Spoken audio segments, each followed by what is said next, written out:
When you mix two breeds of dogs together, you may get the best of both breeds, you may get the worst of both breeds.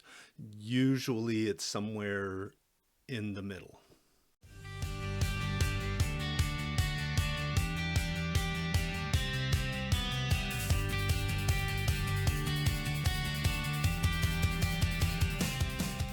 Welcome to this episode of Dog Leads. I'm Steve Bishop, certified dog trainer. I wanted to talk a little bit about designer dogs. Before that, I wanted to invite you to a presentation that I'm giving on June 24th at 6 p.m. Titled Beyond the Fence, Navigating the Dog Park. This was originally titled A Stroll in the Dog Park, but I thought the new title is a little more catchy. This presentation is more than just rules and regulations. This workshop explores the essentials of canine social dynamics, from understanding healthy play to navigating local ordinances.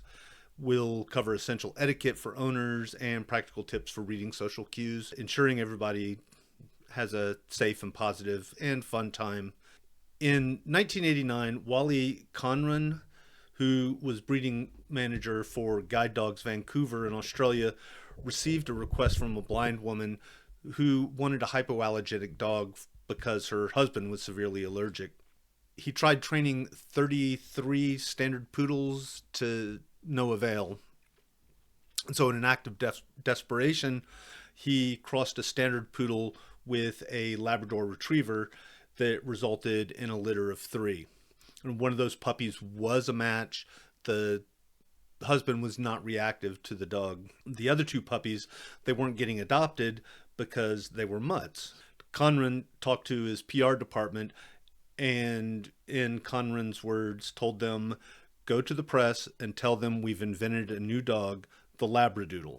Conran almost immediately regretted his decision, realizing that he had given backyard breeders and puppy mills tools for selling mixed breed dogs for thousands of dollars.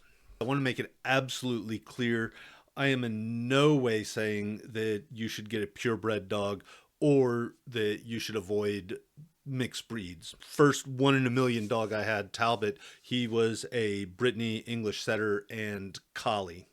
My second 1 in a million dog, Duncan, he was a purebred Brittany. So I have no strong conviction about purebreds over mixed breeds, although I do have some strong convictions about where to get a dog, but I talk about that in episode 37, and I'll leave a link to that in the description and put it up on the screen for those watching on YouTube.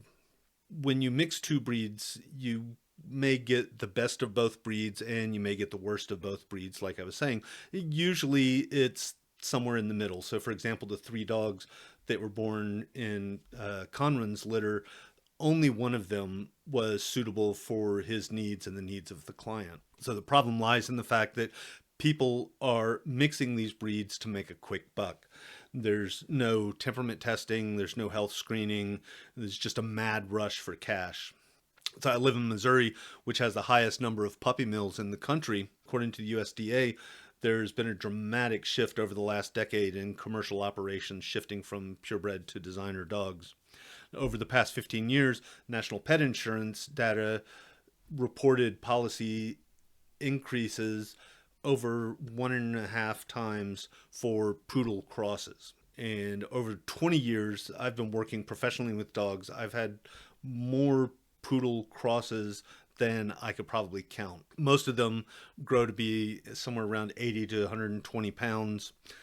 Because they are a mix of 2 high energy dogs, they tend to be some of the most energetic dogs I've worked with, to the point that if they were a person, I would be under the impression that they had ADHD. And that's a lot of dog to have a lot of energy.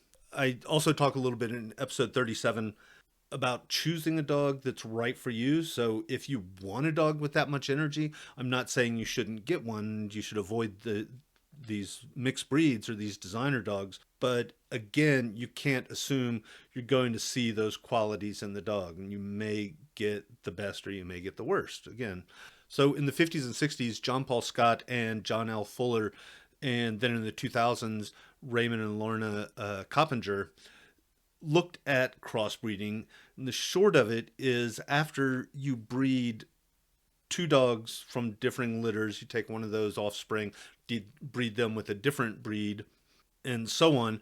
After about 5 or 6 generations, you end up with what's usually known as the village dog. They're about around 35 pounds, pricked ears, tannish in color, curved tail.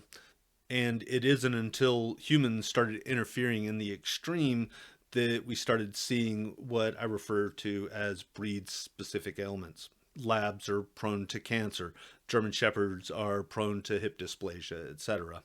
In 2013, UC Davis did a study on over 90,000 dogs and found that purebreds had a higher incidence of 10 genetic disorders generally associated with inbreeding, but mixed breeds were just as likely as their purebred counterparts to suffer from issues such as hip dysplasia, cancer, ruptured ligaments, and aortic stenosis. So the idea that mixed breeds are healthier than purebreds, there's just very little truth to it.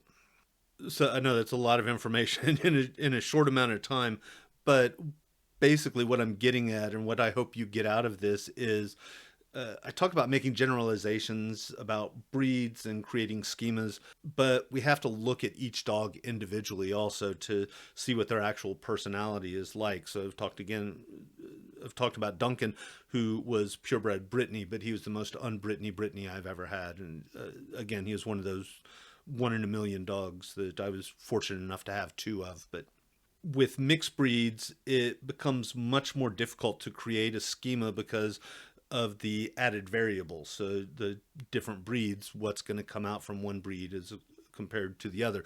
And even things as simple as, the curly coat of a poodle and the thick undercoat of a golden retriever causes a lot of issues with grooming, something just as simple as that.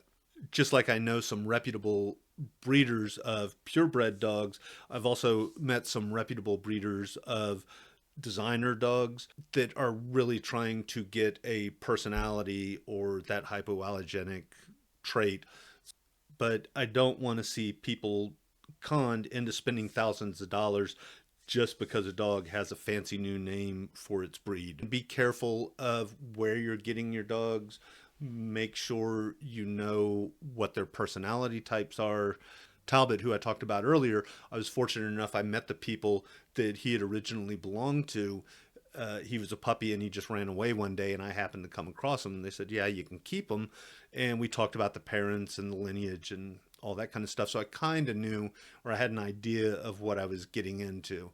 Granted, that wasn't ideal, but at least I had some information. And so it's the same thing, whether you're getting a purebred or a designer dog, make sure you can get as much information about this dog as possible. And I think we'll leave it there. Thank you so much for joining me. If you enjoyed this episode, please consider leaving a like and subscribing. And if you know somebody who would enjoy this episode, please share it with them. Again, I'm on that trek trying to get to 100 subscriptions. I'd really appreciate the support. If you have any questions or there's a topic you'd like me to delve into more deeply, don't hesitate to leave a comment, or you can email me at bishopsgatetraining@gmail.com. And we will see you back here next week.